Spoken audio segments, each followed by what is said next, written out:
Assalamualaikum warahmatullahi wabarakatuh. Selamat jumpa kembali dalam kajian Fikih Islam bersama Ustadz Dr. Dudu Hermawan MAG. Kajian ini dimulai dengan membaca teks, menerjemahkan, dan menjelaskannya berdasarkan Al-Quran, hadis, dan pendapat mazhab. Jika ada pertanyaan, sampaikan di kolom komentar. Jangan lupa like, subscribe, dan share video ini. Selamat menyaksikan.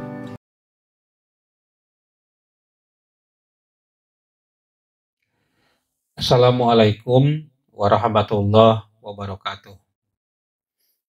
Alhamdulillah para santri semuanya, pada pertemuan kita sekarang adalah pertemuan yang ke-8 membahas kitab Fathul Qorib atau Matan Takrib ya tepatnya, karena kita membahas matan takribnya, tapi penjelasannya itu berdasarkan Fathul Qorib dan berbagai kitab yang lainnya. Sekarang sampailah pada kajian tentang mandi-mandi yang disunatkan. Ya, ada yang punya kitab, coba dibuka halaman berapa, Teh Arianti? Iya, halaman 7 atau 8, silakan dibuka. Ya, ini mau ngaji, tapi enggak tidak buka dulu kitab ya. Ya, jadi saudara sekalian ya, adik-adik para santri, setiap kita kajian tolong dibuka kitabnya. Halaman berapa? Halaman 7 ya. Jadi sekarang kita mengkaji halaman 7 ya dari kitab Fathul Qorib, di pinggir kanan, pinggir kiri. Di pinggir kiri ya. Itu matannya. Ya, coba Teh Arianti dibacakan teksnya. Faslun ya, faslun ini adalah satu pasal. Wal igtisalatul masnunatu sab'ata asyaro guslan. Wal igtisalatul masnunatu, mandi sunat ya, mandi sunat, pirang-pirang mandi sunat ya, sab'atu asyaro guslan, ada 17 mandi ya, ada 17 mandi. Pada pertemuan ke-7 kita sudah membahas mandi wajib ya, atau pertemuan ke-7. Pertemuan ke-8 ini kita membahas mandi sunat. Ada 17. Pertama apa? Ghuslul Jum'ati, mandi pada hari Jumat ya. Ghuslul Jum'ati, mandi pada hari Jumat. Wal idaini, dan mandi pada idaini, 2 id, 2 hari raya, yaitu Idul Adha dan Idul Fitri. Wal istisqai, dan sholat istisqa. Wal khusufi, khusuf atau khusuf? Wal khusufi, dan sholat gerhana bulan. Wal kusufi, dan sholat gerhana matahari. Ya, coba ini dulu ya. Jadi yang pertama apa tadi? Ghuslul Jum'ati ya, mandi pada hari Jumat. Ya, dalam satu hadis dikatakan Ya, al-ghuslu yaumal jumu'ati hakun wajibun ala kulli muhtalimin. Ya, mandi hari Jumat adalah hak yang wajib bagi setiap muhtalim. Ya, kapan mandinya itu? Yaitu sebelum melaksanakan ibadah Jumat. Supaya kita datang ke masjid itu dalam keadaan bersih, dalam keadaan harum, tidak bau keringat, ya. Nah, karena kalau kita Jumatan, di situ kita bersama dengan kaum muslimin lainnya melaksanakan ibadah Jumat, sementara kita bau keringat, ditambah lagi bau jengkol, ditambah lagi bau pete, ditambah lagi bau duren, ditambah lagi bau bawang, ya, itu menyebabkan orang-orang yang Jumat itu tidak betah. Oleh karenanya, maka dimakruhkan makan bawang apabila kita akan sholat Jumat, apabila kita akan sholat berjamaah. Dimakruhkan memakan petai, memakan jengkol, itu juga karena akan mengganggu konsentrasi dari orang lain. Ya, kalau orang dzikir, kalau membaca Asmaul Husna itu tidak mengganggu orang. Ya, jangan sampai ada orang yang terganggu dengan adanya orang yang berzikir, adanya orang yang membaca tasbih, ya.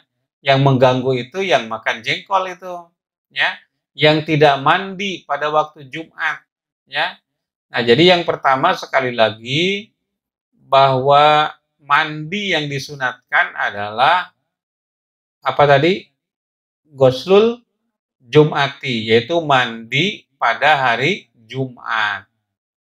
Lalu yang berikutnya wal aidaini, dan sholat Aid, ya, Idul Fitri dan Idul Adha. Jadi sebelum sholat Idul Fitri, hendaklah kalian itu mandi dulu. Sebelum sholat Idul Adha, hendaklah kalian itu mandi dulu.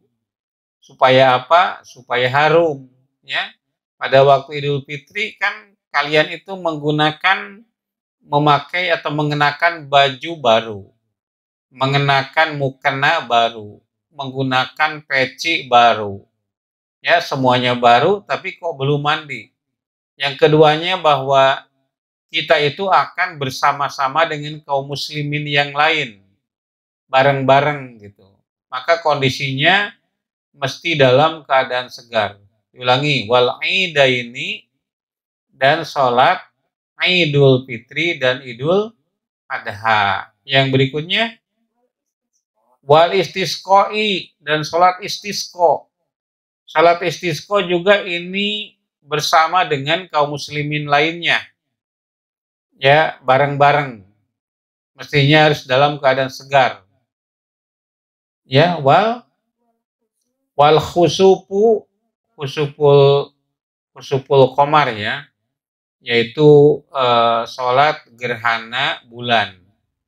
Ini kan kita sholatnya itu di masjid bersama dengan kaum muslimin yang lain. Ya, wal kusupul samsi, itu sholat gerhana matahari gitu. Ya, itulah berapa tadi? Mandi hari Jumat, mandi sholat Aid, mandi istisqa, gerhana bulan, dan gerhana matahari. Sudah 5 ya. Dilanjutkan, coba dilihat teksnya, masih di halaman 7 ya. Wal ghuslu man ghosalal mayyita, dan mandi orang yang sudah memandikan mayit. Mandi bagi orang yang sudah memandikan mayit. Ya, katakan Anda sudah memandikan mayit, ya. Nah, setelah itu kita disunatkan untuk mandi. Yaitu mungkin ada hikmahnya gitu ya. Orang yang meninggal itu mungkin berpenyakit. Ya, mungkin ada bakteri yang nempel kepada kita, ada virus yang nempel gitu ya. Maka kita disunatkan untuk mandi basah. Ya, yang tata caranya sudah kita jelaskan, fardu-fardunya. Ya, ini disunatkan. Diulangi, wal guslu man gosalal mayita. Orang yang sudah memandikan mayit. Ya, lanjut. Wal kafiru idza aslama. Ya, dan mandinya orang-orang kafir, ya, idza aslama apabila dia masuk Islam. Ya, jadi bagi Anda yang mu'alaf, yang baru masuk Islam, ada beberapa perbuatan yang harus dilakukan. Satu di antaranya yaitu mandi. Ya, jadi orang yang kafir, wal kafiru idza aslama, mandinya orang kafir idza aslama apabila dia masuk Islam. Termasuk juga khitan itu ya. Man aslama falyahtatin. Siapa yang masuk Islam, maka hendaklah dia berkhitan, ya. Wal kafiru idza aslama, orang kafir apabila dia masuk Islam. Ya, selama ini kan kalau masih dalam keadaan non-muslim, baik itu ahlul kitab, yaitu Yahudi dan Nasrani, ataupun musyrikin, kan itu tidak mandi wajib, begitu ya. Tadi malam sudah bergaul dengan istri, ya, berhubungan badan dengan istri, besoknya misalnya ke tempat ibadah, itu kan tidak mandi wajib, tapi bagi muslim itu ada kewajiban untuk mandi. Nah, di sini termasuk kepada al-igtisalat al-masnunah, yaitu mandi yang disunatkan, ya. Al-kafir, orang kafir idza aslama, apabila dia masuk Islam. Ya, dilanjut. Wal majnunu, ya, dan orang gila. Wal majnunu, dan orang gila.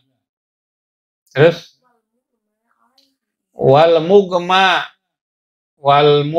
ilaihi, alaihi, ya. Wal mugma alaihi, dan orang pingsan idza apako, apabila sudah sadar. Jadi orang gila, wal majnun, dan orang gila, wal mugma alaihi, dan orang pingsan idza apako, apabila dia sudah sadar. Jadi kalau ada orang yang gila, sudah gila, sembuh gitu ya, nah itu hendaknya mandi gitu. Atau orang pingsan karena lapar, salatri namanya ya, atau karena ada benturan keras, tidak mampu menahan benturan benda keras, maka dia pingsan. Nah, apabila sudah sembuh, ya, idza apako itu sadar, maka dia disunatkan untuk mandi basah, ya. Jelas? Selanjutnya, wal guslu, dan mandi indal ihrami, tatkala ihram. Jadi sebelum ihram, bagi yang mau melaksanakan ibadah haji, ya, sebelum memakai baju ihram itu disunatkan mandi dulu, mandi basah. Atau Anda yang mau umroh, ya, sebelum ihram itu disunatkan dulu mandi basah gitu ya. Wal ghuslu indal ihram, mandi ya indal ihram tatkala ihram. Ya, dilanjut.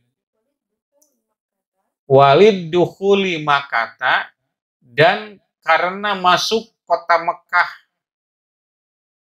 Ya, jadi ini di mana ya bagi yang melaksanakan ibadah haji? Dari Madinah katakan ya. Dari Madinah kemudian menuju Mekah. Nah, sesampainya di Mekah itu disunatkan mandi dulu, ya.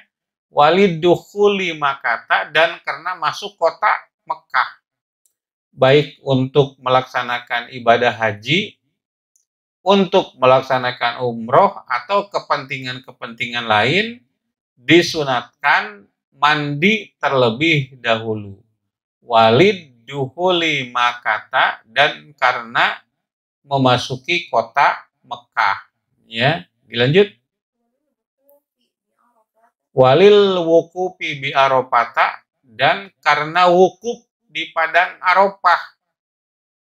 Ya, setelah dari Mekah mau ke Arafah untuk melaksanakan wukuf. Wukuf itu kan mulai zawal ya, tanggal 9 bulan Zulhijjah dari zuhur sampai maghrib atau asar, itu kan waktunya untuk melaksanakan wukuf di padang Arafah. Nah, sebelum wukuf ya, itu disunatkan mandi terlebih dahulu ya. Walil wukufi bi Arafah, dan karena wukuf di padang Arafah itu disunatkan untuk bermandi, bukan wudhu tapi mandi ya. Selanjutnya ya, walil mabiti bi Muzdalifah, dan karena mabit itu menginap di Muzdalifah, di padang Arafah, di Muzdalifah. Jadi pada tanggal berapa, 9 tadi ya, sampai maghrib. Nah, dari maghrib kita berangkat menuju ke Muzdalifah. Ya, Muzdalifah itu tanah yang sangat lapang ya. Tanah yang sangat lapang, kemudian di situ kita mabit ya, atau tidur ya. Nah, sebelum tidur di Muzdalifah itu, nah maka kita disunatkan mandi. Ya, tapi kalau melihat situasi ya, bagi yang melaksanakan ibadah haji itu akan sangat berat ya, karena kapan kita itu mandinya ya. Nah, jadi bagi yang berkesempatan saja, bagi yang leluasa waktu, bagi yang paham lokasi ya, bagi Anda yang mengalami kesulitan ya seperti saya, itu akan sulit untuk mandi untuk wukuf mabit di Muzdalifah itu. Maka di sini tidak wajib, hukumnya sunat ya, bagi yang berkesempatan, berkemampuan untuk mandi ya, karena mabit di Muzdalifah. Ya, itu kan mabit di Muzdalifah itu kan sambil mengumpulkan batu. Batu untuk apa? Untuk lontar jumroh besok ya, tanggal 10 bulan haji gitu. Walil mabiti bi Muzdalifah, dan karena mabit atau tidur monok ya di Muzdalifah. Selanjutnya, wali romyil jimaris salasi, dan karena lontar jumroh yang 3 ya, jumrotul ula, jumrotul wusto, dan jumrotul akobah gitu. Nah, jadi tadi malamnya tadi tidur di mana tadi, di Muzdalifah, kemudian Anda pergi ke Mina ya malam itu juga atau pagi. Nah, sesampainya di Mina itu bagusnya mandi dulu. Ya, bagusnya mandi dulu sebelum kita melaksanakan lempar jumroh gitu ya. Sebelum melaksanakan lempar jumroh. Nah, lempar jumroh itu ada itu sendiri, ada tempat sendiri ya. 7 kali itu ya melempar jumroh. Jumroh yang pertama yang disebut dengan jumrotul ula. Kemudian jumroh yang kedua nanti jumrotul wusto. Besoknya lagi kemudian jumrotul akobah. Ya, jadi katakanlah pada hari tanggal 10 ya, kita melaksanakan jumrotul ula 7 kali melempar ya pakai kerikil yang dibawa tadi dari Muzdalifah ya. Nah, kemudian pada tanggal 11 kita melaksanakan jumrotul wusto yaitu 7 kali juga melempar jumroh ya. Kemudian pada tanggal yang ke-12 kita melaksanakan jumrotul akobah. Nah, sebelum melontar jumroh yang 3 itu kita disunatkan untuk mandi ya. Memang sudah kondisinya gatal-gatal kalau tidak mandi itu ya. Hanya hati-hati jangan memakai harum-haruman gitu ya. Jangan mengeluarkan darah, itu kan termasuk yang tidak boleh pada saat melaksanakan ibadah haji. Diulangi. Dan sholat dan mandi sunat lirromil jamarotis salasah. Ya, untuk melontar jumroh yang 3. Ya, dilanjutkan.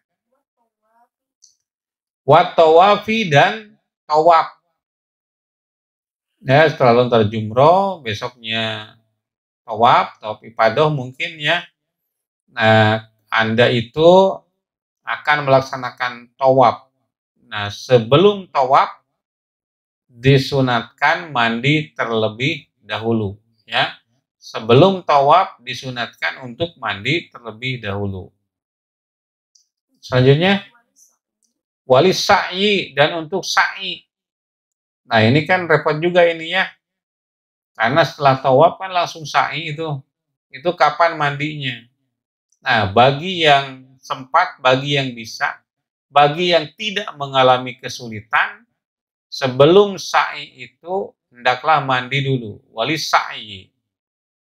Begitu ya. Atau sesudahnya, tadi juga wukuf dan lain sebagainya. Sesudah melaksanakan itu, wali sa'i dan untuk sa'i gitu. Karena sa'i. Ya, berikutnya wali dukhuli madinati Rasulillah sallallahu alaihi wasallam, dan karena masuk kota Rasulullah yaitu Madinah Al-Munawwaroh. Nah, itu disunatkan. Jadi bagi yang melaksanakan ibadah haji, ya bagi Anda yang umroh atau haji, kadang-kadang ke Madinah dulu. Nah, karena masuk kota Madinah itu, maka kita disunatkan untuk mandi.